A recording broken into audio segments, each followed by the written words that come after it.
This video has been over a year in the making. And it all started with me trying to figure out why my dog couldn't lose weight, which eventually led me to test his microbiome. If your dog has ongoing issues with digestion, skin anxiety, or like Benji, struggles with weight and nothing seems to work, this video might be worth watching, so don't go anywhere. It all started after Benji was neutered. Before the procedure, his weight and body condition score was spot on. And just to be clear, we did everything our vet advised. We reduced his food to account for a slower metabolism, kept him active, and cut back on treats. He was on a fresh raw diet, nothing ultra-processed. So when his weight started going up, we generally didn't understand why. And to give you an idea of how quickly it happened, within about 6 months, he gained around 6 kilos, which is quite a lot, even for a large breed. I was upset and frustrated. Felt like I was failing him, started questioning everything. Are we still feeding too much? Is there something wrong with the food? Is he not active enough? What am I missing? I became quite strict with his diet. I measured everything, adjusted ingredients, switched proteins, and made sure his meals were properly balanced. I stopped relying on pre-made raw and started portioning everything myself. And yes, we saw some progress, but it was slow and it felt like we were constantly working against something. So I started looking deeper. I even ended up writing my final project for my nutrition course on improving metabolism in overweight dogs. And that's when I started looking into the role of the microbiome. So what is microbiome? Your dog's microbiome is the community of microorganisms living in their gut, mostly bacteria, but also viruses and fungi. They don't just help break down food, they also influence how much of that food gets absorbed and how your dog's body then uses that energy. They are also involved in things like vitamin production, and they play a big role in supporting the immune system. In fact, a large part of the immune system is linked to the gut, so what's happening there has a much wider impact than just digestion. Some bacteria break down fiber and produce compounds called short-chain fatty acids, including butyrate, propionate, and acetate. These help feed the cells lining the gut, strengthen the gut barrier, and can influence inflammation, appetite, and metabolism. There is also research showing that certain gut bacteria can influence hormones linked to hunger and fullness, and even how efficiently calories are extracted from food. For example, studies have shown that gut microbes can affect hormones which regulate appetite and satiety, and can also influence how much energy is harvested from the diet. There are also well-known studies where microbiota from obese individuals were transferred into germ-free mice, and those mice gained more fat despite eating the same or even less food. So, in simple terms, two dogs can eat the exact same meal, but depending on their microbiome,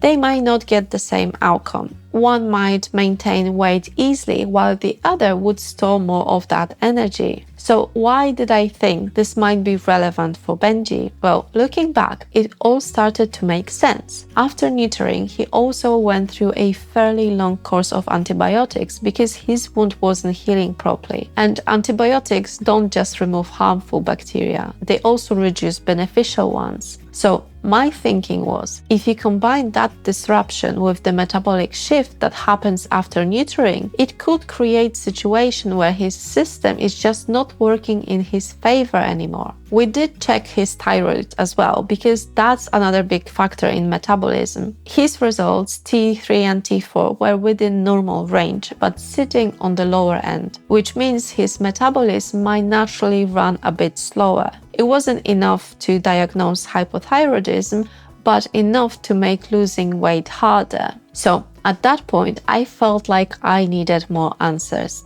I decided to look into microbiome testing, and we went with Biome for Pets, a UK-based company. Now, the test itself is quite simple. You collect a stool sample, send it to a lab, and this is where the magic happens. They analyze the bacterial DNA, which then tells you which bacteria are present and how your dog compares to a healthy reference group. And just to be clear, this is not a diagnostic test, but it gives you a real useful snapshot. And that can be relevant not just for weight, but also for digestive issues, skin problems, immune health, and even behavior in some cases. We did the first microbiome test in November 2024, and when the results came back, some things immediately stood out. Benji had very low levels of Akkermansia municipula, which is a bacterium linked to metabolic health. He also had no detectable bifidobacterium, including Bifidobacterium animalis,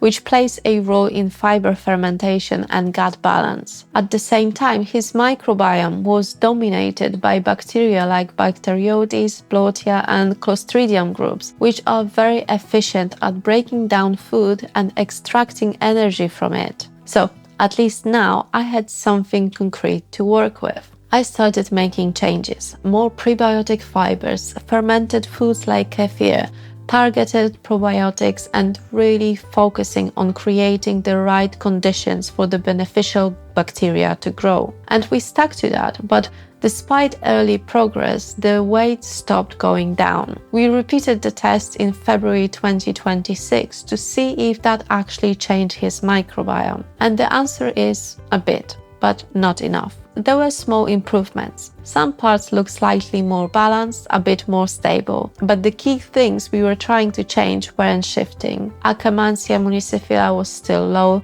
Bifidobacterium was still basically absent, and overall profile still suggested a microbiome that's very efficient at extracting energy from food, which makes weight loss harder, which explains a lot. Because that's exactly what it felt like. No matter how careful I was, it always felt like we were working harder than we should just to get small results. So yes, we made progress, but not in a way that actually solved the problem. And I think that's an important thing to remember.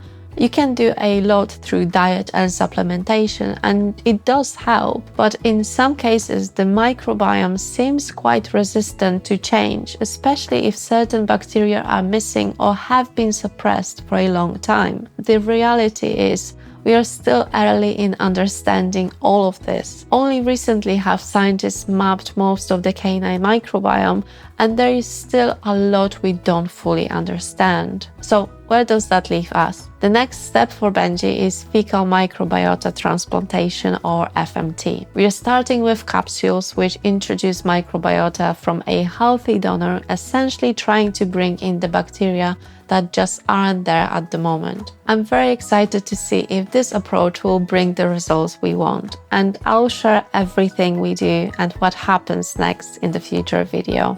Thanks for watching.